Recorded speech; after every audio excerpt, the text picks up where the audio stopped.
Hey guys, this is Tauna, and today we're going to be talking about Wizards of the Coast finally putting their money where their mouth is, doing something they've been talking about the fact they could do for the last 3 years since they've been introducing Universes Beyond, which is, pretty exciting. I think there's some big things that this could come from this for the future of Universes Beyond and Magic, because I know this was a concern for a number of different people, including myself. I think I've done a video on this before, and while they've said they could do this previously, we haven't seen any evidence of it, so it's kind of big to see here. So before we do get into that, make sure you guys subscribe, make sure you share the video and all that kind of stuff. We're trying to hit 25,000 subscribers by the end of the year. We're almost at 21,000, so only 4,000 to go in 3 months. Easy. We can easily do that. So if you haven't seen, they have started revealing the Through the Omen Path set. This is essentially a 1-for-1 recreation of the Spider-Man set. However, it is going to be for digital. So it's going to be Magic Online and Magic Arena. They will not have the Spider-Man sets. They will have this set instead. Essentially, they are going to be the exact same card. They've got the exact same abilities. They've got the exact same, power and toughness, same cost, etc. This is Krasar the Swarm as one, as, Spider-Punk. It's a recreation of Spider-Punk. They'll have new art and everything, which is great as well.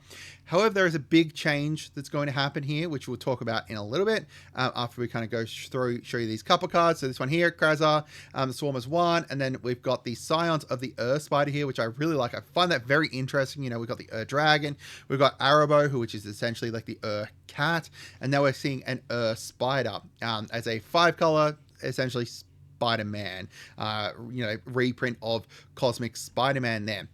So if they were to reprint these cards into, precons or some kind of Commander Masters or anything like that, then we would get these printings here. Most likely, 99% they would reprint their in-universe versions rather than reprint this. Unless it was an actual Marvel set they were reprinting in, I guess.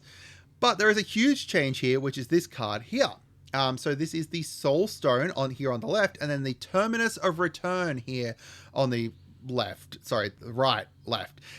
But there's a huge change here, which is something I've talked about they could do, which was actually changing the type line. So the Terminus of Return, it is not an Infinity Stone, it is a Terminus Stone. So that might not seem like a big thing, right?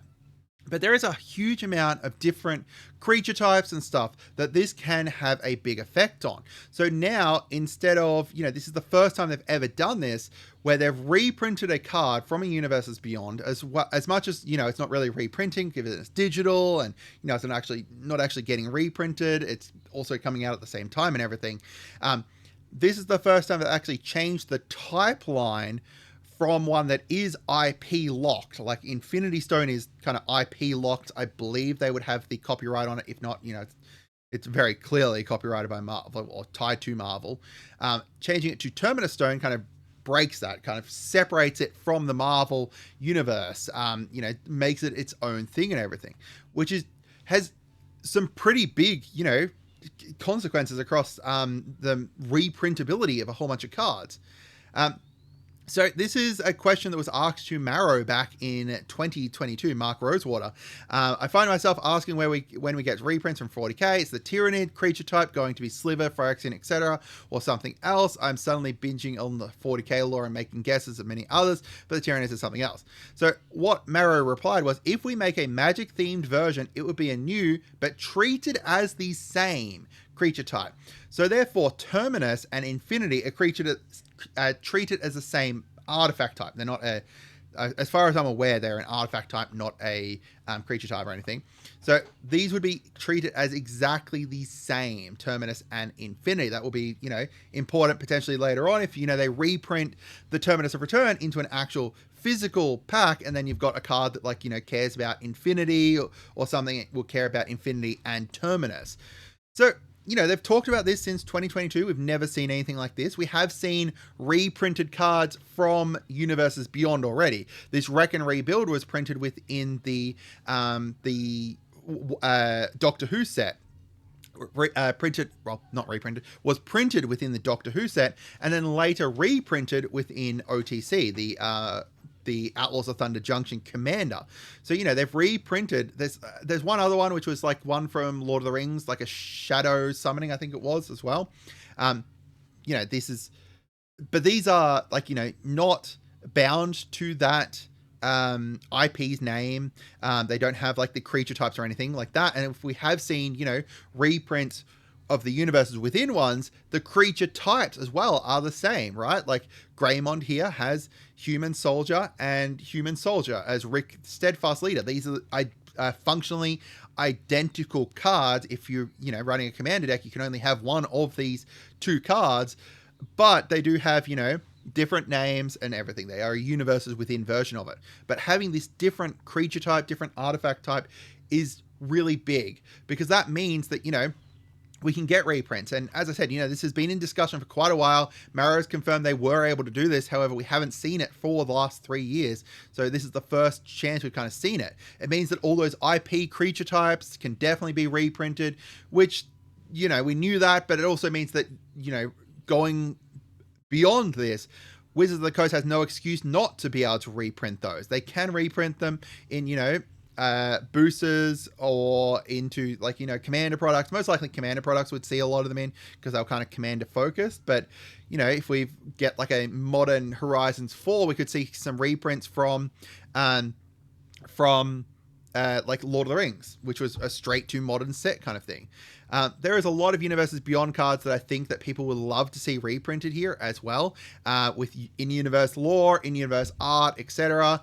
Having a look, these are the kind of creature types that this affects. So any of the Astartes, Catan, Custodes, the Inquisitor. So there's a couple here that I've got like question marks next to, because Inquisitor, it's obviously taken from the 40k and, you know, used within 40k, but Inquisitor's kind of not an IP bound thing. Inquisitor is like, you know, same with Primarch, I guess, same with like, you know, Synth and Symbiote. They don't necessarily need to be renamed, but they potentially could be. Fallout kind of only had one, which was Synth, which is interesting. But, you know, some of these things, to kind of see them getting reprinted here will be very interesting. And, you know, there's a few that I would love to see reprinted. Gising Stan is a absolutely fabulous commander that, you know, so many people love. Magnus the Red is one of my favorite commanders, and I would love to see a reprint of him with, you know, in universe, just to have a different art for him as well, because I use him in a few different decks, and he's absolutely amazing. Like, you know, some spell slinger based creature token decks, but then you're kind of like, you know, breaking the flavor a little, because now all of a sudden it's like, you know, okay, now I've got my Spellslinger deck, but here is Magnus the Red from Warhammer 40k. Yeah. We've got like the Atlan Jackal here, which is really cool. I would love to see this one reprinted here. Assumedly, you know, it has to be reprinted as most likely like an alien type or something like that. Like not the alien type, but like some kind of, you know, made up alien. We've got Cyberman, Squadron, like we've got Drix, right? We've got Drix within Edge of Eternities. I assume they're not going to reuse Drix, but something similar to that. And Mog Moogle Warrior. I've played against this. It is bonkers. It's absolutely crazy. So, you know, these are some of the ones that I would love to see reprinted. I'd love to hear which ones you'd love to see reprinted as well. This as well is very interesting because, yeah, so this here, over here on the left, is the Through the Omen Pass Mastery, right, that they talked about. So you get a Sliver Gravemother avatar for it, but these card sleeve, Drunath, Reviver of the Hive. This is very interesting because it seems to be quite tied to, you know, like slivers for some reason, which is very interesting because when you look at, like, you know, this is Through the Omen Pass one tied to slivers, but when you look at like the Avatar ones, like, sorry, not the Avatar, the Cloud one here from Final Fantasy, you got Cloud Avatar, Cloud Sleeve, etc. The one for Edge of Eternities was Tezzeret, and then you got sleeves for Cythera and Dark Endurance.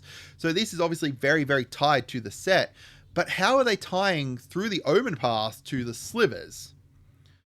That's very interesting, unless we see some, like, you know, reprints on the, you know, the bonus sheet for slivers or something like that. How exactly is this going to work? I'm very interested to see this. You know, I don't think this confirms slivers within, you know, slivers within Spider-Man, and I don't think it means that they'll use Symbiote as sliver or anything like that. But it's going to be very interesting to see how exactly this kind of plays into it. Maybe they just care about general creature types or something like that. Who knows? I'm going to be very interested to see exactly why slivers are showing up here. But I'd love to hear from you guys as to what you think. I hope you guys had a wonderful day, and goodbye.